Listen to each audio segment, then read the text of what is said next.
Hello friends, welcome back to our channel. ఈరోజు మనం ఈ వీడియోలో మీ ఫేవరెట్ సీరియల్ 'గుండె నిండా గుడి గంటల్లో' నెక్స్ట్ జరగబోతుంది ఏంటనేది తెలుసుకుందాం.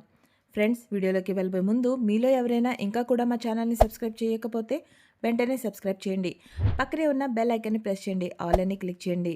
దాంతో మేము పెట్టే అడ్వాన్స్ వీడియోస్ వెంటనే మీ దగ్గరికి నోటిఫికేషన్ రూపంలో వచ్చేస్తుంది. సీరియల్ ఎంజాయ్ చేస్తున్నారు, చక్కగా వాచ్ చేస్తున్నారు. బట్ లైక్, సబ్స్క్రైబ్ అనేది చేసుకోవట్లేదు. మీరు అలా లైక్, సబ్స్క్రైబ్ చేసుకుంటే మాకు కూడా మరింత ఉత్సాహంగా ఉంటుంది. సో ఫ్రెండ్స్, ఇక సీరియల్లోకి వెళ్తే శృతిని కలవటానికి వాళ్ళమ్మ తన డబ్బింగ్ స్టూడియో దగ్గరికి వెళ్తుంది. ఇక అక్కడ శృతి ఆల్రెడీ డబ్బింగ్ చెప్తూ ఉంటుంది. తను ఏ విషయం అయితే మాట్లాడాలి అని అనుకుంటుందో అదే విషయం గురించి అక్కడ డబ్బింగ్ చెప్తుంటుంది శృతి. ఒక తల్లి తన కూతురికి తన మొగుడు గురించి కాస్త జాగ్రత్త పడు, తను వేరే వాళ్ళతో కొంచెం ఎక్కువగా చనువుగా మాట్లాడుతున్నాడు అన్న సిచ్యువేషన్ అనేది అక్కడ జరుగుతూ ఉంటుంది. దాని గురించే డబ్బింగ్ అనేది శృతి చెప్తూ ఉంటుంది. బయట నుంచి వాళ్ళమ్మ ఏదైతే నేను మాట్లాడదామని అనుకున్నానో దాని గురించి ఇక్కడ ఆల్రెడీ సీన్ అనేది నడుస్తుంది. ఏంటో అని చెప్పేసి అని అనుకుంటూ ఉంటుంది. అంతలోనే డబ్బింగ్ చెప్పే కాడ అతను ఉండేసి, శృతి మీ అమ్మొచ్చారు అని చెప్పగానే, ఓకే సార్ నేను బయటకు వస్తున్నాను అని చెప్పేసి తను డబ్బింగ్ రూమ్ నుంచి బయటికి వచ్చిన తర్వాత, ఏంటి సార్ ఇవేంటి ఇలా ఉన్నాయి డైలాగ్స్, నీ మొగుడిని చూసుకో, వేరే వాళ్ళ దగ్గరికి చాలా న్యూసెన్స్గా ఉంది అని చెప్పేసి అని అంటారు. దాంతో తను ఉండేసి, సీరియల్ కదమ్మా డబ్బింగ్ అలాగే చెప్పాలి అని చెప్పేసి చెప్తాడు. ఓకే సార్, నేను 5 నిమిషాల్లో మా అమ్మతో మాట్లాడేసి ఇప్పుడే వస్తాను అని చెప్పేసి తను వాళ్ళ అమ్మని తీసుకొని బయటికి వెళ్తుంది. శృతి వాళ్ళ అమ్మ ఉండేసి, ఏంటే ఇలా మాట్లాడుతున్నావు అని చెప్పేసి అనగానే, అంతే కదా ఏంటి న్యూసెన్స్ అంతా అని చెప్పేసి అని అంటుంది. దాంతో శృతి ఉండి, నువ్వేంటో చెప్పు, ఏందో అర్జెంటుగా కలవాలని చెప్పేసి ఫోన్ చేసావు, నాకు చాలా పనుంది చూస్తున్నావు కదా, ఏంటో తొందరగా చెప్పు అనగానే, ఇవాళ నేను రవిని షాపింగ్ మార్కెట్లో చూశాను. అయితే అని అంటుంది. తను ఒక్కడే కాదు, తనతో పాటు ఎవరో అమ్మాయి కూడా ఉంది, నీతు అంట తన పేరు. వాళ్ళిద్దరూ చాలా చనువుగా ఉన్నారు. నాకైతే ఏమాత్రం కూడా వాళ్ళ పద్ధతి నచ్చలేదు అని చెప్పంగాల్నే శృతి ఉండి, అవునా ఏమైంది అని చెప్తే, ఏం కాదు నాకు అమ్మాయి చూపులో తేడాగా ఉంది అనంగాల్నే శృతి ఎటకారంగా కుర్చీ తీసుకొని దగ్గరికి కూర్చొని, అవునా ఎటకారంగా ఉందా, ఎలా ఉందిమా చెప్తావా, వంకరగుందా నేరుగుందా అని చెప్పేసి హేళన చేస్తుంది. దాంతో తనుండేసేసి, ఏ విషయాన్ని కూడా నువ్వు సీరియస్గా తీసుకోవా, నేను నిజం చెప్తున్నాను, రవి మంచోడే కానీ పక్కనున్న అమ్మాయి అలాంటిది కాదు కదా, కాస్త జాగ్రత్త పడమని చెప్తున్నాను. కాబట్టి రవికి నువ్వు పిలిచి ఇలా ఆ అమ్మాయితో ఎక్కువగా చనువుగా ఉండొద్దని చెప్పేసి చెప్పు అని చెప్పేసి చెప్తుంది. దాంతో శృతి ఉండి, ఏం మాట్లాడుతున్నావు, తను వాళ్ళ ఓనర్ వాళ్ళ కూతురు, ఏదో ప్లేట్స్ అవి కొనాలి అని అంటే వెళ్ళారు, దానికే అంత పెద్ద ఇష్యూ చేయాలా అని చెప్పేసి అని అంటుంది. అయినా కూడా తను ఎవరితో తిరగాలి, ఎవరితో తిరగకూడదు, ఎవరితో మాట్లాడాలి, ఇవన్నీ నేను చెప్పాల్సిన అవసరం లేదు. ఆ సొంత రైట్స్ తనకొన్ని. నన్ను కానీ ఎవరైనా అలా కంట్రోల్ చేయాలంటే నేను ఒప్పుకుంటానా? సో నేనెందుకు ఇంకొకరిని కంట్రోల్ చేయాలి అని చెప్పేసి చెప్తుంది. నువ్వు కానీ ఇదే సోది మాట్లాడటానికి వస్తే మాత్రం ప్లీజ్ నువ్వు వెళ్ళు. నాకు రవి గురించి బాగా తెలుసు. రవి ఏంటో ఎలాంటోడో నాకు బాగా తెలుసు. కాబట్టి నువ్వు దీని గురించి పద్దాక ఇంటర్ఫియర్ అయ్యి మా ఇద్దరి మధ్యలో ఏదో ఒకటి గొడవలు సృష్టించమాక అని చెప్పేసి వాళ్ళ అమ్మని ఇదిలించేసేసి అక్కడి నుంచి వెళ్ళిపోతుంది. ఏంటి నువ్వు మాట్లాడుతుంది అని చెప్పేసి మళ్ళీ వాళ్ళ అమ్మ తన్నే ఆపుతుంది. అలా అనుకుంటే నువ్వు కూడా మన ఫ్యామిలీ మెంబర్‌తో ఆ రోజు అక్కడ షాపింగ్‌కెళ్ళావు కదా అని చెప్పంగానే వాళ్ళ అమ్మకి కోపమొచ్చి చెయ్యెత్తుతుంది. ఏం మాట్లాడుతున్నావే? అసలు నీ నోటికేమొస్తుందో కూడా నీకు అర్థం కాదా? తను నాకన్నా వయసులో చిన్నవాడు. నా వయసేంది, తన వయసేంది. మేమేదో మెడికల్‌కి సంబంధించిన మెడిసిన్ కొనటానికి వెళ్ళాము. అనుమానం పడాలి అని అనుకుంటే దానికి వయసుతో సంబంధం ఉండదు. ఎవరితో అయినా పెట్టొచ్చు. కాబట్టి మన ఆలోచన కరెక్ట్‌గా ఉండాలి. అందుట్లో రవి గురించి నాకు బాగా తెలుసు. సో ప్లీజ్ దీని గురించి నువ్వు ఎలాంటి హెడేక్ తీసుకోవద్దు. నాకు హెడేక్ ఇవ్వద్దు. ఇంక ఇక్కడి నుంచి వెళ్తావా అని చెప్పేసి తను తిరిగి వెళ్ళిపోతుంది. మరోవైపు మీనా బాలుతో బొమ్మల కొలువ ఇంట్లో పెడదామని చెప్పేసి మాట్లాడుతుంది. దాంతో బాలు ఉండేసేసి, అదేదో మీ ఇంట్లో పెట్టుకోవచ్చు కదా అనంటే, మా ఇల్లు ఎంత చిన్నదో మీకు తెలిసిందే కదా, అక్కడ పెడితే ఎలా సరిపోతుంది అని చెప్పేసి, కాబట్టి మన ఇంట్లో పెట్టుకుందాం అని చెప్పేసి చెప్తుంది. ఓకే సరాసరి మా అమ్మ దగ్గరికి వెళ్ళి మాట్లాడరా అంటే, సరే అని చెప్పి 2 అడుగులేసి గుర్తొస్తుంది. ఆయన కూడా, అత్తయ్య నేను చెప్తే ఎందుకు వింటారు కదా, సో ఏం చేద్దాం అని చెప్పేసి అని అంటాడు. దాంతో తనుండేసి, మావయ్యతో మాట్లాడదాం అని చెప్పేసి అప్పుడే సత్యం బయట నుంచి వస్తాడు. గబగబా మీనా వాటర్ తీసుకునెళ్ళిచ్చి, మావయ్య కాఫీ తాగుతారా అని చెప్పేసి అని అడుగుతుంది. అవన్నీ ఏమొద్దు అని చెప్పి తర్వాత బాలు తనతో మాట్లాడతాడు. నాన్న ఇంట్లో బొమ్మల కొలువు పెడదామని చెప్పేసి అని అనుకుంటున్నాము. మీనాకి చాలా కోరికగా ఉంది. ఏమంటావు అని చెప్తే, రే మన ఇంట్లో నాదేముందిరా అంతా మీ అమ్మదే కదా అని చెప్తే, అదే నాన్న అమ్మని నువ్వే ఒప్పించాలి. మేము చెప్తే అసలు విందు. కాబట్టి నువ్వే అమ్మకి ఎట్టైనా సరే బొమ్మల కొలువు ఇంట్లో పెట్టాలని చెప్పేసి ఒప్పించాలి అని చెప్పేసి చెప్తాడు. దాంతో అప్పుడే ప్రభావతి వస్తుంది. ఏంటి? ఏం జరుగుతుంది? అని చెప్పేసి మాట్లాడుతుంది.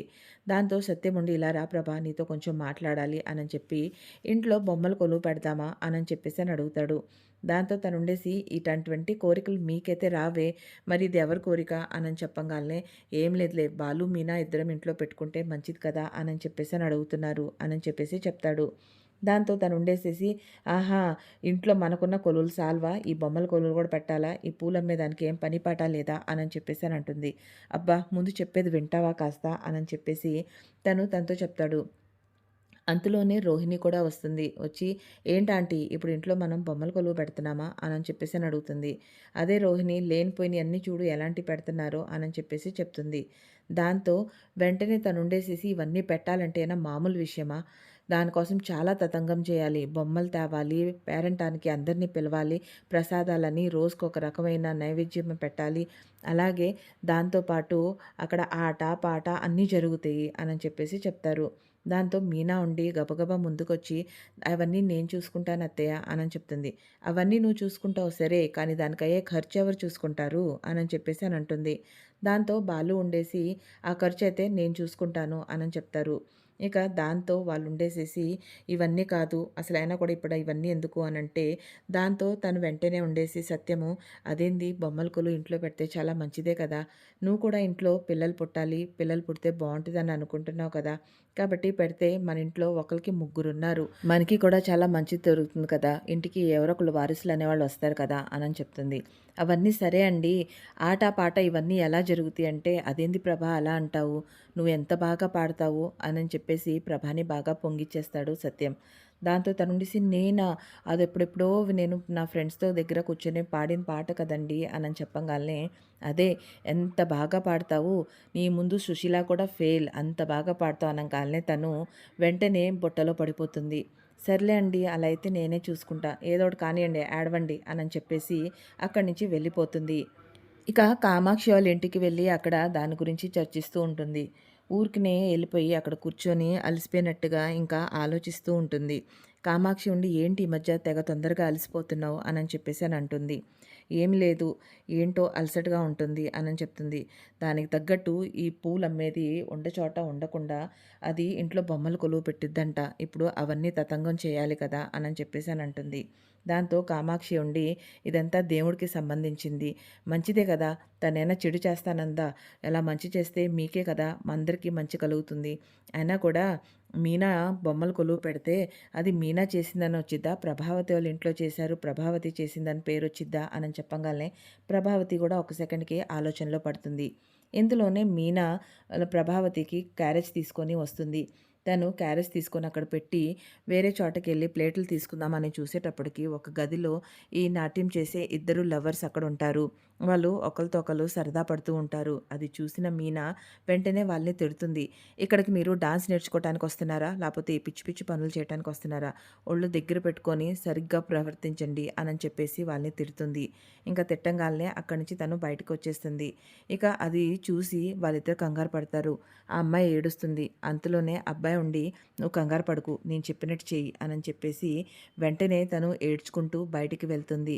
అది చూసిన ప్రభ ఏమైంది ఎందుకు ఏడుస్తున్నావు అని చెప్పగానే తిను నన్ను బాగా తిట్టింది ఈరోజు దాకా మా అమ్మ కూడా నన్ను అలా తిట్టలేదు అంత దారుణంగా తిట్టింది అని చెప్పగానే ఏమే ఎందుకు తిట్టావు అని చెప్పేసి ప్రభ అడగంగానే మీనా ఉండి కాదత్తయ్య వీళ్ళిద్దరు గదిలో సరసాలాడుతూ ఉన్నారు వాళ్ళు ఎలా పడితే అలా ఉన్నారు కాబట్టి అది చూసి నేను వాళ్ళని మందలించాను అని చెప్తుంది. దాంతో అతను ఉండేసేసి కాదు మాస్టర్ మేము డాన్స్ ప్రాక్టీస్ చేస్తున్నాం దాన్ని ఆమె అపార్థం చేసుకొని మమ్మల్ని తిట్టింది అని చెప్పేసి చెప్తాడు.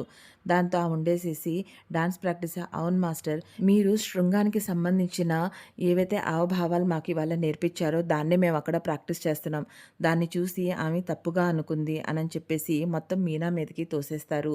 దాంతో మీనా ఉండి అయ్యో కాదత్తి అంటే నీకేం తెలిసే భరతనాట్యం గురించి దాంట్లో ఎన్ని రకాల రసాలు ఉంటాయి ఎన్ని రకాలుగా మనం నవరసాలని పండించాలి. దాని గురించి తెలియని దానివి నీకెందుకు, వచ్చావా నీ పని చూసుకున్నావా వెళ్ళావా అన్నట్టుగా ఉండాలి అని చెప్పేసి తిరిగి మీనానే బాగా వాళ్ళందరి ముందు తిట్టి అక్కడి నుంచి పంపించేస్తుంది. ఇంకా మీనా ఇంటికొస్తుంది. మీనా ఇంటికొచ్చి ఆలోచిస్తూ ఉంటుంది. ఇంతలోనే బాలు చక్కగా బొమ్మలన్నీ కొనుక్కొని తీసుకొని వస్తాడు. మీనాది చూడంగానే ఏంటండి ఇవన్నీ అని చెప్పంగానే ఇంకేముంటుంది, బొమ్మల కొలువు పెట్టాలన్నావు కదా, సో వాటికి ఇప్పటి నుంచే అని తెచ్చుకొని ఏర్పాటు చేసుకుంటేనే కదా అవుతుంది అని చెప్పేసి చెప్తాడు. దాంతో తనుండేసి అవును అని చెప్పేసి చక్కగా బొమ్మలన్నిటినీ తీసి తను అక్కడ సర్దుతూ ఉంటుంది. ఇంతలోనే మనోజ్ అక్కడికి వస్తాడు. వచ్చి ఏంటి ఇంటి నిండా ఈ బొమ్మలు అని చెప్పేసి అని అంటాడు. దాంతో తనుండేసేసి ఒకటే మాట చెప్తాడనమాట. ఇంట్లో మీనా ఒకప్పుడు పూల వ్యాపారం చేస్తూ ఉంది కదా, ఇప్పుడు కూడా తను పూల వ్యాపారంతో పాటు బొమ్మల వ్యాపారం కూడా మొదలుపెట్టింది అని చెప్పగానే రేయ్ ఏంటి రోజు రోజుకి ఒక్కొక్క న్యూసెన్స్ అని చెప్తాడు. దాంతో తను ఉండేసేసి ఇంక ఇక్కడి నుంచి వెళ్తావా నోరు మూసుకొని అని చెప్పేసి మనోజ్ని అక్కడి నుంచి పంపించేస్తాడు. ఇక మీనా బాలు మాట్లాడుకుంటూ ఉంటారు. ఇంకేమేం కావాలి అని అంటే దాంతో మీనా ఉండేసి దానికి సంబంధించిన లిస్ట్ చెప్తూ ఉంటుంది. దాంతో బాలు ఒకటే మాట అంటాడు. స్వామికి మనసు పూర్తిగా నువ్వు ఎంత బాగా అర్చన చేసావా, ఎంత మనసు శుభ్రంగా పెట్టుకొని ఒకరికి హెల్ప్ అనేది చేసావా అదే చూస్తాడు. ఇది తక్కువైంది, ఇది ఎక్కువ, ఇవన్నీ మనుషులు పెట్టిందే, స్వామి పెట్టింది కాదు. స్వామి మాత్రం చూసేది ఒకటే, మనం ఎంత శ్రద్ధగా ఎంత భక్తితో దేవుడికి పూజ అనేది చేస్తున్నాము అని చెప్పేసి. కాబట్టి వీటి గురించి నువ్వు ఆలోచన మానేసి. ఇక రోహిణి మనోజ్ గదిలోకి వెళ్ళి డిస్కస్ చేసుకుంటారు. ఏంటి ఇప్పుడు ఇదంతా అని చెప్పేసి అనగానే రోహిణి ఉండి ఇంట్లో బొమ్మల కొలువు పెడుతున్నారు, ఇంకేం లేదు అని చెప్పేసి చెప్తుంది. దాంతో తను ఉండేసేసి ఇదొకటి కొత్త డ్రామానా, అయినా కూడా ఇంట్లో నేనేదో అలసిపోయి వస్తాను, నేను పెద్ద బిజినెస్ మ్యాన్ని, రోజంతా పనిచేస్తాను, ఇంటికి రాగానే ఇవన్నీ న్యూసెన్స్ ఏంటి అని చెప్తాడు. దాంతో తను ఉండేసి ఇంకా చాలా ఆపు, ఇంట్లో పూజ జరుగుతుందంటే మనకు కూడా మంచిదే కదా అని చెప్పేసి చెప్తుంది. ఇక బాలు మీనా ఇద్దరు కలిసి రోహిణిని మనోజ్ని డబ్బులు అడుగుదామని చెప్పేసి అని అనుకుంటుంటే మీనా వద్దు అని చెప్తుంది. అలా కాదు, ఇంట్లో ఒకటి జరుగుతున్నప్పుడు అందరు దాంట్లో వచ్చి పార్టిసిపేట్ చేయాలి కదా, అండ్ నేను అడుగుతానని చెప్పేసి వచ్చి అడుగుతాడు. దాంతో మనోజ్ ఒకటే మాట అంటాడు. నాకేం సంబంధం, మీరు పెట్టుకుంటున్నారు, నేను చెప్పానా ఎందుకు పెట్టుకోమని అని చెప్పేసి చెప్తాడు. దాంతో తను ఉండేసి సరేరా, ఈ ఇంట్లో మరి ఏది జరిగినా, ఎటువంటి ప్రసాదాలు వండినా, ఏమి జరిగినా కూడా నువ్వు రూమ్లోంచి బయటికి రావద్దు, నీకేమి ఇవ్వము అంటే అదెందుకు ఎలా కుదురుతుంది అని చెప్తాడు. మరి నీకు సంబంధం లేని దాంట్లో నీకు ఇవన్నీ ఎందుకు ఇస్తాము, చక్కగా ఇదిగో వాస్తు కూడా నీ రూమ్ ముందే బాగుంది, దీన్ని ఇంతటితో క్లోజ్ చేసి బొమ్మల కొలువుని ఇక్కడి నుంచి పెట్టేసి స్టార్ట్ చేస్తాం, గదిలోంచి కూడా బయటికి రావు అని చెప్పగానే వెంటనే రోహిణి ఉండేసి ఏం పర్లేదు నేను ఇస్తాను అని చెప్పేసి అని అంటుంది. దాంతో తను ఉండేసి మనకెందుకు అని చెప్తాడు. అలా కాదు, మన ఇంట్లో అంటే దేవుడికి సంబంధించింది కదా, సో ఖచ్చితంగా ఇయటం చాలా మంచిదే అని చెప్తుంది. బాలు ఉండి చూసుకోరా, ప్రతిసారి పార్లర్మని చూసుకొని సిగ్గు తెచ్చుకో, నేర్చుకో అని చెప్పేసి చెప్తాడు. ఇంకా వాళ్ళిద్దరు అక్కడి నుంచి వెళ్ళిపోతారు. వెంటనే మనోజ్ ఉండి నువ్వెందుకు ఒప్పుకున్నావు అని అంటే ఎందుకు, ఇంకా జీవితాంతం మీ తమ్ముడి దగ్గర ఈ ఎత్తుపొడుపుల మాటలు వింటూ ఉండాలా, అందుకనే అయినా కూడా ఇంట్లో జరిగేది శుభకార్యమే కదా, మనకు కూడా దాంట్లో భాగం అనేది కలిస్తే మంచిదే కదా అని చెప్పేసి చెప్తుంది. ఇక రవి శృతి ఇద్దరు గదిలో ఉంటారు. రవి చక్కగా ఫోన్లో హిందీ పాటలు పెట్టుకొని వింటూ ఉంటాడు. దాంతో శృతి ఉండి ఏంటి ఈ మధ్య కొత్తగా పాటలు వింటున్నావు అంటే ఇంతకు ముందు వినలేదా అంటే వింటావు కానీ హిందీ పాటలేంటి అని చెప్తాడు. దాంతో తను ఉండేసి ఇవాళ నేను నీతూ షాపింగ్ అయిపోయి రిటర్న్ వస్తుంటే కారులో తను ఈ పాటలు పెట్టింది, వినటానికి చాలా బాగుంది, అందుకనే ఇప్పుడు మళ్ళీ వింటున్నా అని చెప్పగానే ఈ మధ్య నీలో చాలా చేంజెస్ వచ్చినాయి అని అంటుంది. మనిషి నాక చేంజ్ అవ్వరా ఏంటి అని చెప్పేసి చెప్తాడు. దాని గురించే మా అమ్మ కూడా చెప్పిందిలే అంటే ఆంటీయా, అయినా కూడా మర్చిపోయాను ఇవాళ షాపింగ్ మాల్లో మీ అమ్మ కలిశారు అని చెప్తే తెలుసులే అంటుంది. అదెలా తెలుసు, నేను ఇప్పుడే కదా నీకు చెప్పాను అని అంటే మా అమ్మ ఫోన్ చేసి చెప్పిందిలే నీ గురించి అలాగే నీ ప్రవర్తన గురించి అని చెప్తుంది. అంతలోనే బాలు మీనా గదిలోకి వస్తారు. శృతి వెంటనే మీనాని చూసి అబ్బాయి నాకైతే ఈ డ్రామా అంతా ఆపేయాలనిపిస్తుంది, చాలా ఇబ్బందిగా ఉంది, మరి మీనా నేను ఇద్దరం కలిసి ఇంట్లో బొమ్మల కొలువు పెట్టాలి అని అనుకుంటున్నాం అంటే అదేంటి అని అంటే బొమ్మలు తీసుకుని రావాలా, అటైతే మా ఇంట్లో కూడా చాలా బొమ్మలు ఉన్నాయి, నేను తీసుకొస్తాను, మా ఇంట్లో చాలా టెడ్డీ బేర్స్ ఉన్నాయి, పెద్ద పెద్దవి ఉన్నాయి అని చెప్పేసి చెప్తుంది శృతి. దాంతో బాలు వెంటనే ఉండి టెడ్డీ బీరా, అదేంటి నాకైతే టిన్నులో beer, half beer, full beer తెలుసు కానీ ఈ టెడ్డీ బీర్ అంటే ఏంటి అనగానే అది ఒక రకమైన బొమ్మ అని చెప్తాడు రవి. ఓహో! అవునా! అయినా కూడా ఇక్కడ అలాంటివి కాదు. ఇక్కడ వేరే బొమ్మలు పెడతారు అనని చెప్తుంది మీనా. సరే అటైతే అంటే మీ వాటాగా మాకు ఒక దీంట్లోకి 5,000 కావాలి అనని చెప్పంగాల్నే రవి ఉండి 5,000 అని అంటాడు. అంతలోనే శృతి గబగబా తన పర్సులోంచి 2,500 తీసి ఇచ్చేస్తుంది. ఇదిగో నా వాటా. మిగిలింది రవి ఇస్తాడు. ఇంకా రవితో తీసుకోండి అనని చెప్పంగాల్నే బాలు ఉండి ఇదిగో ఇలా ఉండాలి దంపతులంటే. వెంటనే స్పాట్‌లో నిర్ణయాలు తీసుకుంటారు. వాళ్ళు ఉన్నారు ఎందుకు అనని చెప్పేసి చెప్తాడు. దాంతో రవి ఉండి వాళ్ళతో నువ్వేం ఎక్స్‌పెక్ట్ చేస్తావు? మనం ఏదైనా తీసిస్తే తీసుకునే రకాలైతే అనని చెప్తాడు. ఇక దాంతో పాటు అంతటితో వాళ్ళిద్దరూ అక్కడి నుంచి వెళ్ళిపోతారు. ఇంకా శృతికి బాగా రవి మీద కోపమొచ్చి అక్కడున్న టవల్ తీసుకొని వాడిని బాగా కొడుతుంది. ఇక మరుసటి రోజు వచ్చేసేటప్పటికి పొద్దున్నే మీనా, బాలు అలాగే శృతి నుంచొని మాట్లాడుకుంటూ ఉంటారు. ఈ బొమ్మల కొలువు ఏంటి? ఎలా పెట్టాలి? ఎలా అరేంజ్ చేయాలి? అనని చెప్పేసి. అలాగే ఎలా పెట్టాలనేది వాళ్ళకి మీనా ఎక్స్‌ప్లెయిన్ చేస్తుంది. ఎలా పడితే అలా పెట్టకూడదు. దీనికొక రీజన్ వైస్‌గా పెట్టాలి అనని చెప్పేసి వాళ్ళిద్దరికీ ఎక్స్‌ప్లెయిన్ చేస్తుంది. అంతలోనే రవి గబగబా రెడీ అయిపోయి, "ఓకే. నేను వెళ్తున్నాను శృతి. నువ్వైతే వెళ్ళిపో" అనని చెప్తాడు. "అదేంటి రెస్టారెంట్ ఓపెన్ చేసే టైం కూడా కాలేదు. ఇంత ఎర్లీగా ఎళ్తున్నావు ఏంటి" అనంటే, "నీతు నన్ను పిలిచింది" అనని చెప్పేసి చెప్తాడు. "ఏదో డిస్కస్ చేయాలంట" అనని చెప్పేసి చెప్తాడు. నీతు పేరు వినంగాల్నే మళ్ళీ శృతికి కోపమొస్తుంది. మీనా వెంటనే టిఫినన్నా చేసి వెళ్తూ ఉండు రవి అంటే వద్దు నీతుయే మా కోసం బ్రేక్ఫాస్ట్ కూడా తీసుకొచ్చిందంట అనని చెప్పేసి వెళ్తాడు. అంతలోనే శృతి ఆపి మరి నేను ఎలా వెళ్ళాలి అనంటే నువ్వు క్యాబ్ బుక్ చేసుకొని వెళ్ళు అనని చెప్పేసి చెప్తాడు. ఇంకా దాని తర్వాత తను అక్కడి నుంచి వెళ్ళిపోతాడు. ఇదంతా చూసిన తర్వాత శృతికి కోపం వస్తుంటుంది. మళ్ళీ తను మీనాతో ఈ బొమ్మల కొలువు ఎలా చేయాలి ఏంటి అరేంజ్మెంట్స్ ఏంటి అనేది మాట్లాడుకుంటూ డిస్కస్ చేసుకుంటారు. సో ఫ్రెండ్స్ చూశారు కదా నెక్స్ట్ అనేది మనకి ఇదే జరగబోతుంది. సో ఫ్రెండ్స్ చూశారు కదా సీరియల్ని ఎంజాయ్ చేస్తున్నారు కదా. ఇక నెక్స్ట్ రాబోయే టైంకి ఎప్పుడైతే మనోజ్ షాప్‌లో కూర్చొని ఉంటాడో, మనోజ్, రోహిణి ఇద్దరు మాట్లాడుకుంటూ ఉంటారో, తన దగ్గరికి ఒకతను వచ్చేసేసి, "నీకు లెటర్ ఇచ్చిన వాడు ఎవడా అనేది తెలుసుకోవాలి" అనంటే, వెంటనే పలానా చోటికి వచ్చి కలువు అనని చెప్పేసి చెప్తాడు. సో, నెక్స్ట్ ట్విస్ట్ ఏంటి? ఎలా జరగబోతుంది? ఎలా మనోజ్ అసలైన విషయాన్ని తెలుసుకుంటాడా? లేదా రోహిణి ఈసారి కూడా తన తప్పుని కప్పుపుచ్చుకుంటుందా? తెలుసుకోవటానికి మా ఛానల్‌ని తప్పకుండా సబ్స్క్రైబ్ చేసుకోండి, లైక్ చేసుకోండి. మేము పెట్టే ప్రతి ఒక్క ఆడియో మీ దగ్గరికి వెంటనే నోటిఫికేషన్ రూపంలో వచ్చేస్తుంది. Thank you so much friends.